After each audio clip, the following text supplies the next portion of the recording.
So today, like I said, we're going to be really just sort of building on and just getting a little bit more practice with. This really isn't going to be new. It's just sort of putting a little bit more of a exclamation point, I guess, or wrapping up more talk about consumer and producer surplus. Because one of the things we're moving into in the next module is about taxation, and we'll have lots of conversations about efficiency in markets and what that really means and how things like taxation affect that. And then we'll continue to see that concept of efficiency and consumer surplus and producer surplus. We're going to continue to see this when we get into our market structures over the next couple of weeks. So again, we're building on something that we really have already talked about, but we're also laying the groundwork for things that are going to continue to be important as we move forward and we start looking at the different types of market structures. So consumer surplus and producer surplus, we have, again, already talked about really what those things are. So, and it's a very simple concept, really, and it's, in some ways, it's even perhaps a little bit close to utility. And it helps us understand the whole concept of marginal utility. It is very similar to that and helps us to understand, how much benefit and how much satisfaction that producers and consumers are going to get from exchanges taking place in a market. A market is where those transactions are happening. And consumer surplus and producer surplus kind of help us to understand why that happens, and helps us understand why changes in price and how changes in price affect the quantity demanded and the quantity supplied and all of that. A lot of that has to do with consumer surplus, producer surplus, and all of that. We know that consumers, we think of ourselves as consumers and people that buy stuff. When we see that prices are lower, or we expected to pay one price and we end up paying a lot less than that, typically, how does that make us feel? How do we react to that? Not like that. How do we react usually when we pay less than we think, or less than we thought we anticipated, we budgeted for? We generally like that because that makes us happy. We can talk about that in terms of utility, satisfaction, but in this case, really, it's more about consumer surplus, a surplus of, that benefit. We get more benefit than we probably expected to. So consumer surplus helps us to kind of measure that extra happiness. It helps us measure that extra benefit that we get when we end up paying less than we intended. And the same will be true for producer surplus. So a willingness to pay is just what it sounds like. We all have a willingness to pay for really any kind of good or service. That, of course, is the maximum price that a consumer is willing to pay. So the maximum price that we are willing to pay for a particular good or service, that is our willingness to pay. And that, of course, is going to vary from person to person. It could vary from moment to moment even. But, we're looking at this as a model, as an example. But we all have a willingness to pay for something. Perhaps we go in thinking, I will pay $25 for a new pair of shoes or something, or I'll pay $50. That's your willingness to pay. And then, the difference between that willingness to pay and what you actually pay, that is your consumer surplus, individual consumer surplus, if you're talking about that in relation to one person. So one individual's difference between what they were willing to pay and what they actually paid, that is their individual consumer surplus. Again, this part we've really sort of already discussed. So if I went in, or I was in the market for a new pair of shoes and I was willing to pay $50 and I paid $45, that difference in that case would be $5. That would be my individual consumer surplus. That is a way we can measure that kind of additional happiness that I'm going to get. It is this net gain that the buyer has. Now, then what we do when we look at those graphs, when we looked at where we find, we've already looked at where on a graph we would find the producer surplus and the consumer surplus and all of that. That area that we saw represented the total consumer surplus. So that was a sum adding together all of the individual consumer surplus. So we add up all these different people, which, would be millions in some cases. So again, it's a model kind of a situation. All those individual consumer surpluses together create that total consumer surplus. All the buyers in a market.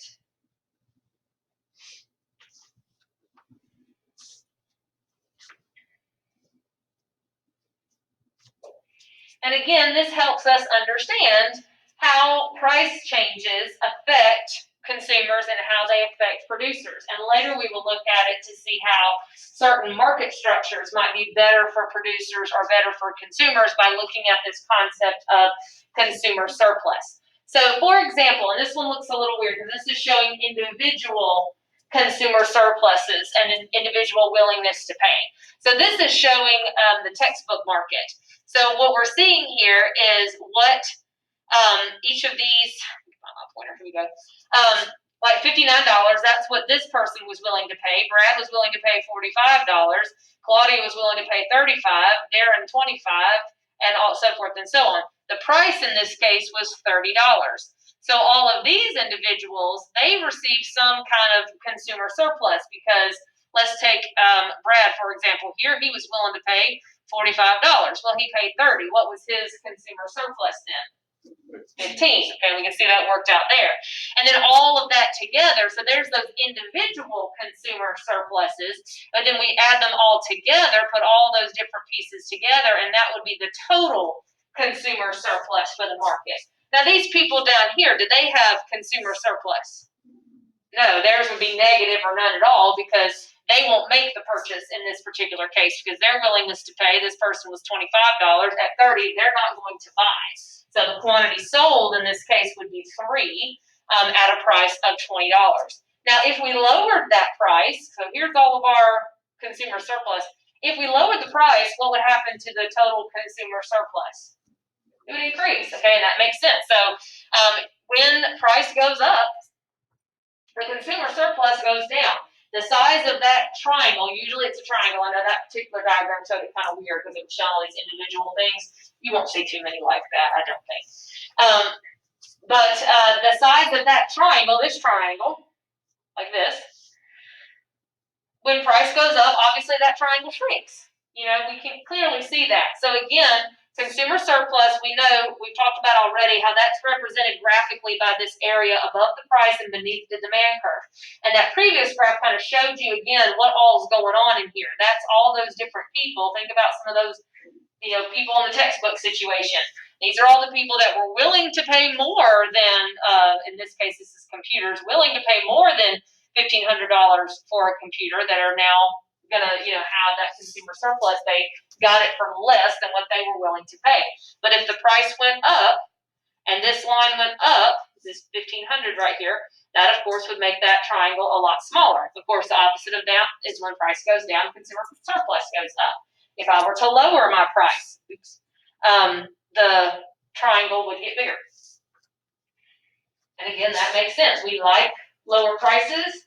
That's going to make more people pretty excited when and they will, get additional perhaps satisfaction out of something when they pay less for it. Think about marginal utility per dollar.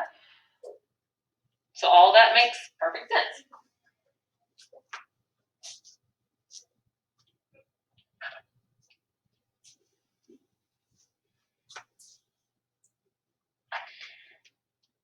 So now let's take a look at it again with this same model one we looked at a moment ago. Just as I was saying, if we lower the price, originally we had the price at $30. If the price is lowered to $20, okay, now this individual who before wasn't going to make the purchase, now they will.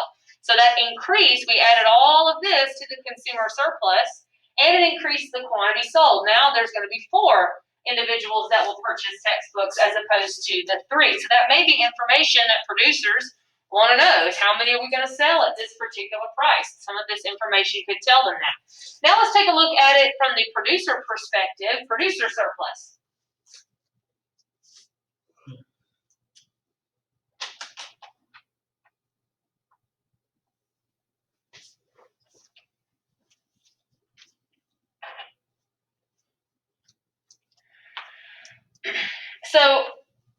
about producer surplus, we have to think about the cost. It is not a willingness to pay so much as it is a cost. I suppose you could look at that as sort of like a willingness to sell, but for the producer, they are going to base these decisions, and their producer surplus is going to be based off of what the item actually sells for versus the cost. Okay, and in that case, when we talk about cost, we do not mean price. Okay, that doesn't mean price, not price of the item, not price of the good. When we talk about cost, what does that mean? How much it costs to produce it. So we're talking about their production cost, including, whenever we're doing this, and we'll talk more about this later, but that includes opportunity cost. Okay, so it doesn't just include, let's say if they're making pizzas, it doesn't just include the cost of all their baking supplies and the oven and the labor and all those kind of things. It also includes the opportunity cost, what they could be doing with those resources instead. Like, would they be better off if they were making something else with that baking oven? Or do they make cinnamon rolls or something? Or take that money and do something else in some new kind of business? It also includes that. So instead of a willingness to pay for producers, they have a cost, what it costs them to actually produce that particular thing, including the opportunity cost. And that's the lowest price they're willing to accept. So the individual producer surplus will be, the opposite of individual consumer surplus. It's the difference between what they were willing to sell it for, the lowest price they were willing to take for it, what was going to at least cover their costs, minus what they actually got for it. So just like with consumer surplus, it's the willingness to pay minus what you actually paid. For producer surplus, it is, what the price, what they got for it minus their cost. And for each producer, that would be a little bit different. So it's that net gain. Sort of like profit, but we'll see, we'll define profit a little bit differently. So each individual producer, whether that's a great big giant firm or an individual selling a particular product or a service, has that producer surplus if they're able to make the sale. But you'll have, in some situations, they won't be able to make the sale. And then you put all those together and you get total producer surplus. So again, pretty simple here. So you put all that together, the sum of all the individual producer surpluses make total producer surplus.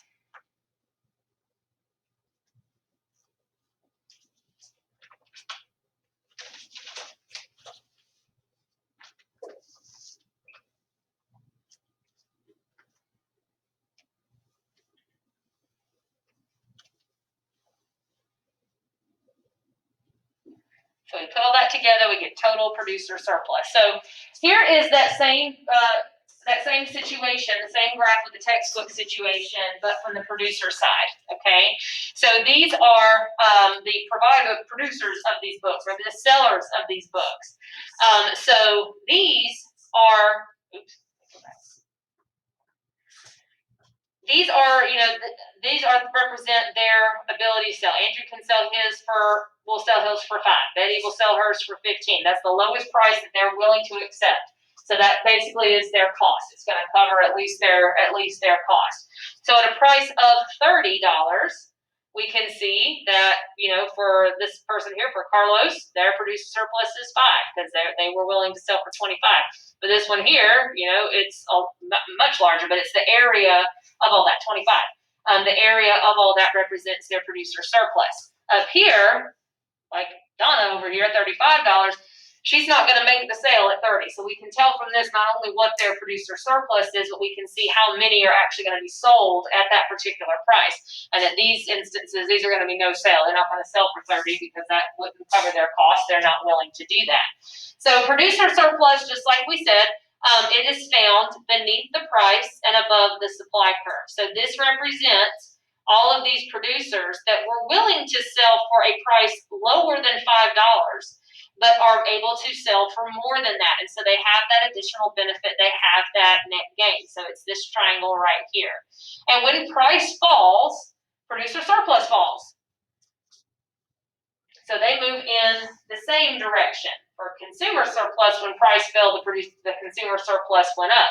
But notice if this line went down lower, if the price went down lower, that triangle would get a lot smaller. So the overall producer surplus decreases when the price decreases. When price increases, the producer surplus increases. That would make the area of that triangle a lot larger. That would include more sellers. Some of those ones that wouldn't have sold before might sell that time. So there would be more of a quantity sold. But you also notice that, if we have consumer surplus here as well, if producer surplus is getting bigger, then that could mean consumer surplus is getting smaller, so forth and so on. So all that's pretty straightforward. We've talked about these a couple of times before. So let's talk about what this means in relationship to efficiency. Now, efficiency, and if we say something is efficient, you use that word a lot in just everyday conversation, and it's not that it means something different in economics, it just means that it means something just a little bit more specific. Because if you say that, like, someone works efficiently, or we're using our time very efficiently, what does that mean? Making the most of it, you're not wasting time, you're doing things in a real orderly way in which you're making the best use of that time as is possible. And that's essentially what it means in economics terms as well. Now, when we put consumer surplus and producer surplus together, that is total surplus. Okay, so total surplus is consumer surplus plus producer surplus. So both of them together, CS plus PS. That is total surplus. So if I was to look at this graph and I just wanted to know what the consumer surplus was, I would find the area of this triangle right here. If I just wanted to know what producer surplus was, I'd find the area of this triangle right here. And if I needed total surplus, I would find the area of both of them all together. That is total surplus, producer and consumer surplus all together. Now, when we talk about efficiency in terms of economics, we kind of mentioned this before.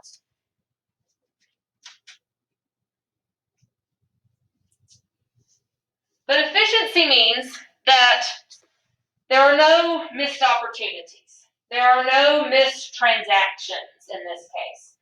Every producer that is willing to sell at that price is able to find a buyer. And every buyer that is willing to purchase at that price is able to find a seller. So there is, the things are connecting there in every way that they can. So again, every producer that's willing to sell, in this case at the price of $30, every producer that's willing to sell there can sell. Every buyer that's willing to purchase at $30 can buy. No missed opportunities, no transactions. There's no people out there that want to buy at $30 but cannot because there's a shortage. There's no sellers out there that are wanting to sell at $30 but can't because there's a surplus. That's when the market is totally efficient. And when a market like this shows total efficiency. Because we have no deadweight loss here. Everything is totally efficient. When markets are efficient, that is when consumer surplus and producer surplus are going to be maximized. That's when they are at their maximum point they can possibly be given that particular price. Those things are maximized. There is no way to make it more efficient without some other kind of unintended consequence. So there's no intervention here that could be done that would make this more efficient. So, for example, if the government decided, well, we're going to raise the price by putting in a price floor, that would create inefficiency. We would end up with, that would raise the price, which would increase your producer surplus, but it decreases your consumer surplus. And it would create that surplus excess supply. If they came in and said, okay, we want to lower this price and put in made it say $25 or something. Yeah, that would help out some, but it wouldn't help out everybody. So you couldn't, or if you tried to interfere in that situation and try to make somebody else better off, you couldn't do that without making somebody else worse off. There would be a price to pay in that kind of sense. That doesn't mean they shouldn't do it. That's not meant to be taken as like a value statement of what government should or should not do. It's just, it would make the market in some way inefficient. Now, that's not the same thing as equity. We want to just make sure we clarify the difference between efficiency and equity.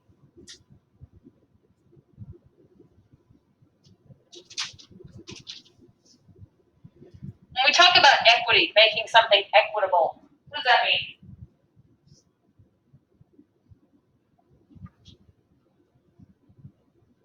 What do you think? Look at that. There's just this much. What's it kind of look like? Equal, okay? Equity means fairness. Okay, equity means fairness. Think about equity or equal. So efficiency, just because a market is efficient, that doesn't necessarily mean that it's fair. We don't want to misconstrue that whole principle. So to say that the market is efficient, that doesn't mean that everybody gets what they want. It doesn't mean that everybody's going to be able to obtain that good. It doesn't mean that every producer is going to be able to sell that good.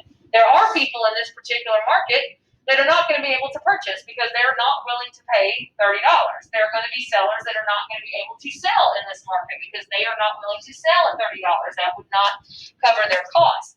So this is where governments and leaders kind of have to make choices about which one they value a little more. In many cases, efficiency is great, but a lot of individuals and a lot of governments value equity too. And say that, there sometimes maybe it would be justified or be best to intervene in a market in order to bring about a little bit more equity, even if that creates some inefficiency. So again, that's where, all the value judgments come in about how much efficiency should be sacrificed. At what point is that efficiency too big of a price to, equity too big of a price to pay for the loss in efficiency and always that. So it doesn't always, markets sometimes, and it's not just about price ceilings and price floors and stuff like that. Sometimes it's about curbing certain behaviors. Sometimes it is about correcting what we'll learn about later called externalities. And we'll see governments intervene in markets for that reason, to try to fix something, pollution, for example, or wanting to encourage certain things like education. We see interference for that reason. So it doesn't necessarily mean fairness. And the thing is that most societies do value some type of fairness. And so that is why we will see things like price ceilings, price floors, taxation, and stuff like that. So that's what we're going to be looking at tomorrow. Particularly, we'll stick with taxation for the most part tomorrow and talk about how that affects all of this, how that affects consumer and producer surplus, and how that creates some efficiency. But again, we won't really get too much into the value judgment part of it, but those are decisions that a lot of economists have to make, and things that people wrestle with is, how much is that equity, should that equity be pursued versus having a totally efficient market. Okay. All right. So we're going to look at the taxation part of it tomorrow. Any questions on that? So a lot of that was kind of a rehash of some stuff we have seen, just again, putting a little bit more detail or definition to it.